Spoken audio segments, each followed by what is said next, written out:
I guess the next area we want to talk about is obviously supporting your child. We put here before, during, and after games, and sort of everything we've been talking about sort of leads into this really, and it's sort of more than like any sport. Again, it's more than just turning up. Okay, and the good news here again is that I know sometimes you have a busy schedule, yeah, especially you've got a few kids, you got to run around, you don't really have that much time in between. But a lot of this support and preparation can occur on the way to the game. Okay, it can occur half an hour or 60 minutes while you're still at home before the game. I think some of the things, and I'll let you sort of talk more about the things that we had jotted down, but like your warm-ups and stuff like that, you can start that at home.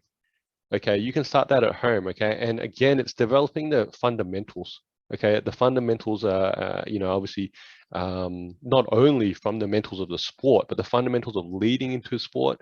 Okay, these are all critical components of giving your child the most out of that sporting experience and that basketball experience in this instance, I guess. I don't know, maybe you should talk a bit more about the warm-up because this is really important for you. I think you take this area very seriously now, right? Um, yeah, so obviously, I guess I'll start with the first one that I wrote down. It was ritual. So a ritual can mean anything to anyone. So some people think that it means, putting your left shoe on before your right shoe, and that may be what works for your child. Ultimately, it comes down to just mentally preparing yourself. So I'd highly recommend not being glued to a screen right before a game. I just don't think that it's the greatest mental preparation. It's, it's stretching. It's not just meant, it's not even just the physical warm up, it's the mental warm up of understanding I am getting my body ready to do something. Because irrelevant of the competitive side of things, there's also a self-preservation side of things. And getting yourself in a good headspace before you play, Mm. getting your body in a good spot before you play is really important. So stretching is 20 to 30 seconds held, which a lot of people don't. They just do, and then they feel like they're done. You need to hold that stretch. You need to stretch the areas that you think. People use rollers, to kind of figure out sore spots of the body or like what is and isn't activated. Making sure your shoes are laced properly, giving it a couple of like test goes, doing a couple of laps, doing, some dribbling with the ball just to get warmed up. All of that is valid. Like NBA teams, you don't see it. It's unfortunate, but the shoot around that goes into their preparation The is massive. preparation before a game is literally an hour of preparation, if not longer, for some players. Absolutely. And you can trace it back all the way to what did you have for breakfast? What did you have for lunch? Did you sleep well? Have you been active? How are you feeling?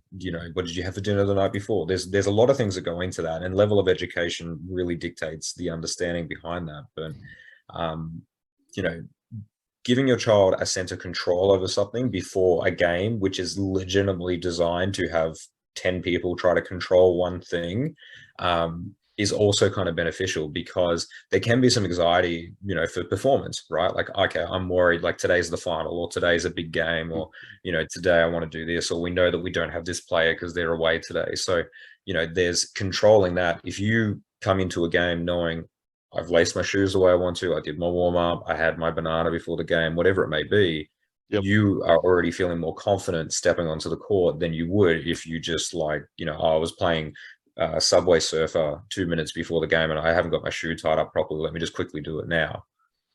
Yeah, look, I think you're absolutely right. And again, as that 8-year-old, you don't have a ritual in place yet. But by the time you play 15, by the time you're 18, or obviously, once you've played for many years, you will start to obviously develop your own ritual and ways you just prepare for to sort of be comfortable to go out there to play the best as you can. And I think it's important for parents, especially when they're starting off, okay, that you start to just touch upon these sort of topics.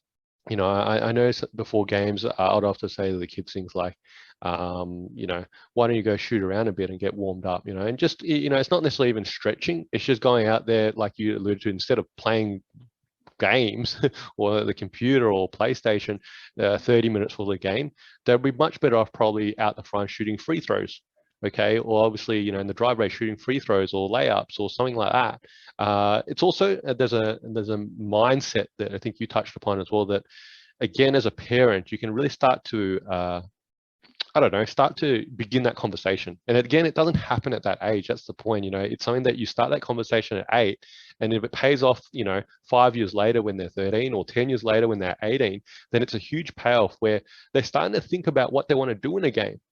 Like, so many kids turn up to a game and they're talking about, Fortnite that they were playing 10 minutes ago. And I have to tell them to sometimes just shut up and let's talk about basketball, because we're at a basketball game right now, right? We're trying to play basketball for the next 40 minutes and hopefully get a win, and you're happy, and your parents are a bit happy, and everyone's just achieved our goal here, because that's generally what it is. But they've come here thinking more about Fortnite, okay, and obviously what else that they're doing in their lives that has nothing to do with basketball.